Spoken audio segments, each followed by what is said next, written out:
Hello! Today I'm going to teach you how to browse the knowledge base, how to find a question, edit it, and make it public, and how to check to make sure that it shows up the way you want it to.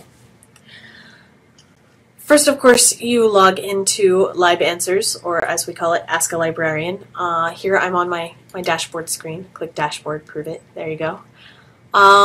You go to, because you're looking for private answers that you want to make public, so you go to Answers, you pick Private, and then you scroll through and look at, you can look at a number of them, see if any of them appeal to you. I'm going to kind of skip that because I only hid the patron information in one of them. But here's a good choice. This is one that looks really good. How do I order an article from a journal I do not find listed? We would never think to ask this question this way, which makes it a good candidate for an FAQ. As you can see, it's private. What we're going to do is we're going to make all of the changes before we make it public so that the patron's information is protected. You don't have to correct the grammar in their questions. I like to make them look like questions though. So that part's optional. Again, what I did is I clicked Edit Question, I made the changes, and then I clicked Edit Question. You do, however, have to take the patron's name out of the public answer. So, you also don't really want it to read like an email. You want it to read like an FAQ entry.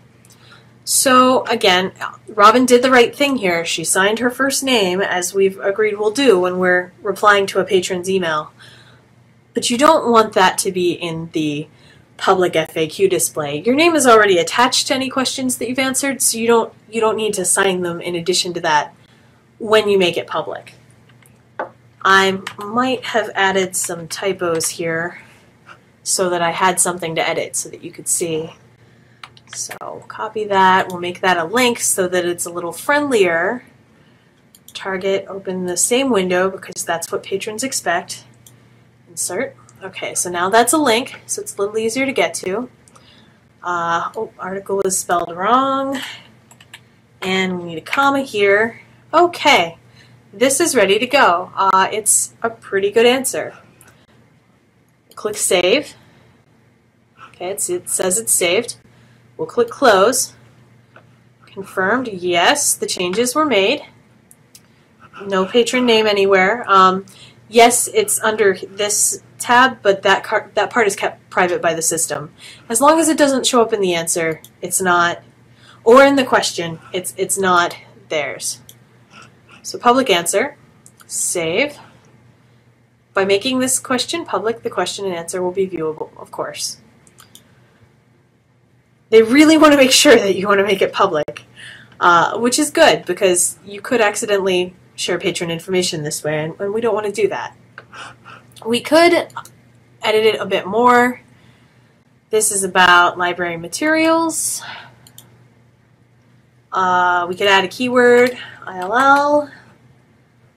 That's already been a keyword, that's great.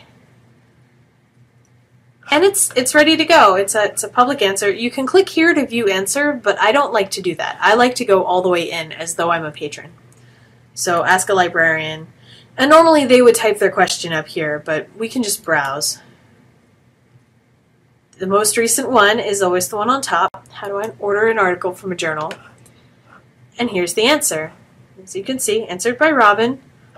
They have a little thing where they can tell us whether it's helpful or not, so you can go back periodically and check these, and if you find that you're getting some thumbs down, you can edit the answer. It's really easy to do. Here's a link.